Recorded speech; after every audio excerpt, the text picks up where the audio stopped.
ഞാൻ എൻ്റെ അമ്മയോട് എപ്പോഴും പറയായിരുന്നു, അമ്മേ ഞാൻ ശുദ്ധീകരണ സ്ഥലത്താണ്. അത്രയും ശുദ്ധീകരണം നടക്കുന്ന ഒരു കാലഘട്ടവും എനിക്ക് പറയാം ആ ഒരു 2 വർഷം. ഇത് എനിക്ക് മാത്രമല്ല, എല്ലാ മക്കളും, അതായത് ഫീൽഡിൽ മക്കളെയും ഫാമിലി ഇട്ടേച്ച് പോയി കിടക്കുന്ന മക്കൾക്ക് എല്ലാവർക്കും ഉള്ളതാണ്. ആർമി മിലിറ്ററി അല്ല, ഇവൻ ഏത് മക്കളും കുടുംബത്തെ വിട്ടേച്ച് പുറത്ത് നേഴ്സുമാർ, നമ്മൾ ഒത്തിരി മക്കൾ നേഴ്സുമാർ എബ്രോഡ് ഉണ്ടല്ലോ, അവരുടെയൊക്കെ കണ്ടീഷൻ ഇത് തന്നെയാണ്.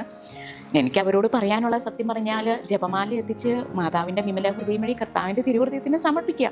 നമ്മുടെ സഹനങ്ങളൊന്നും വേസ്റ്റ് ആക്കേണ്ട കാര്യമില്ല. അത് നമുക്ക് ഇപ്പോൾ ഒരുപക്ഷെ അതിൻ്റെ ആൻസർ കിട്ടത്തില്ലായിരിക്കും, പക്ഷേ നമുക്ക് കിട്ടാനുള്ളത് നിത്യജീവൻ. അത് കർത്താവിൻ്റെ കയ്യിലോട്ട് നമ്മൾ എത്ര നിക്ഷേപങ്ങൾ കൊടുക്കും എന്നുള്ളത് അത് പറഞ്ഞറിയിക്കാൻ വയ്യ.